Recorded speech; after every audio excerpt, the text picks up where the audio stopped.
Oh boy, I sure do love Pokemon. I wonder when I'll get my hands in the next... Okay, I'm done with that. Greetings, my name is Amy, and welcome to the show. Today I'm going to give you a highly unprofessional review of Pokemon Brilliant Diamond and Shining Pearl. Why, you ask? Melting up out of my garbage voice, permeating your ears with absolutely worthless opinions?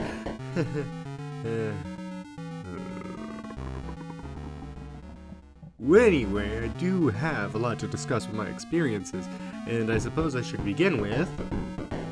A few days before the game was released, I decided to shiny hunt my starter Pokemon, which was a Piplup. I had never hunted anything on full odds prior, only hunting a Galarian Gorsala with the Masuda method in Sword and Shield. Now I actually have a ton of shinies in Sword, but that's because of the shiny charm increasing odds. This was the real deal. 1 in 4,096. How did it go? From my experiences, I can definitely say I won't be hunting full odds again, but it was fun. The rewarding rush of finally getting hit with those sparkles pulled me closer to insanity as the bright burning pits of hell grew closer, ever closer. My brain's molecular structure became that of putty with each reset. It was agony, the desire to play nearly throwing the whole thing with each passing second. I can still feel the pain echoing through my hollow, fragile body. Worsened on the third day as the worst came before the reward. I'll show you what I mean.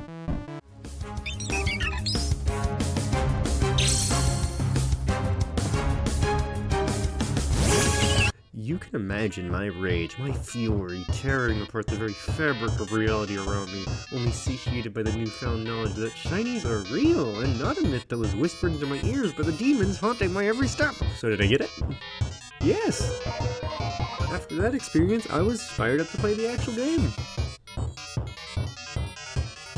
The story is pretty much identical to the original Sinnoh game story, so if you've played those, you know the whole thing, and if you haven't played the game yet, then don't watch a playthrough of either version unless you're cool with spoilers.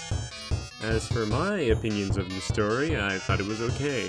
A bit edgier than the average Pokemon game, definitely. It's most definitely nothing to spit at, 8 out of 10.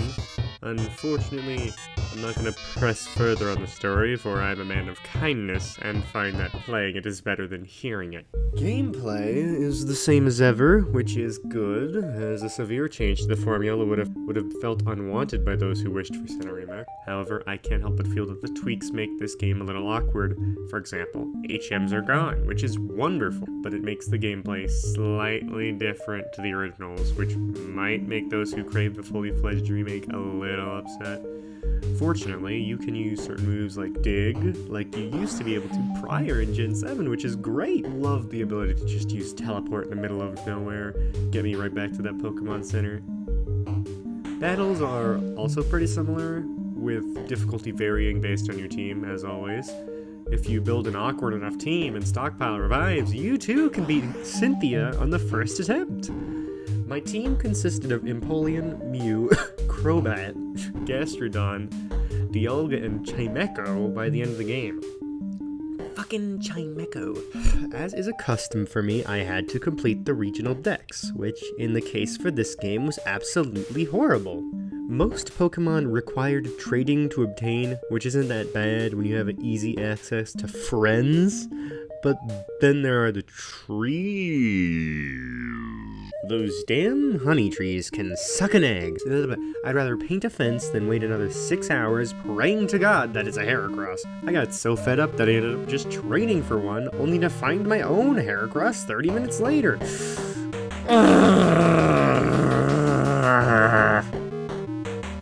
But what's worse than the trees? Let me paint a picture for you. There's a massive lake full of fish Pokemon. Every day, 4 random tiles on that lake can spawn Feebas. It only works with the good and super rods, and nothing can increase its odds on any of the other tiles. Can you see why that's not a fun thing to hunt for? I've already spent 7 days trying to get a shiny Piplup. I'm not going to waste my life waiting for a rotten, decrepit fish.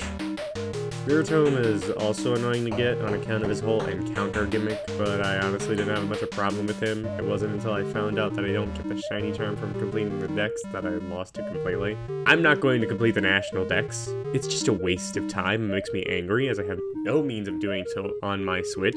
Okay, Let's round up everything before my opinions start mutating the listeners into demons. Brilliant Diamond is a fairly okay remake of the original Sinnoh games. It sticks closely to the source material and thus suffers from a lack of originality to a degree. I had to create artificial excitement for the game through the agony of shiny hunting, and can say that it most definitely made my experiences more positive. I should also point out that the game still has a few features that need implementing and fixing. Only 2 people in the global room is boring, and there's no wonder trading feature yet. The game will definitely benefit from those additions, as it'll allow for the streamlining of communication, trading, and player enjoyment. This game's a solid 7 out of 10 in my eyes, as it is fun, but it doesn't stand out well enough to warrant a purchase. Anyway, I've spoken far too much. Time for me to slink back into my void and eat 20 pounds of Hornell's chili beans. This is 80/20 glitching out.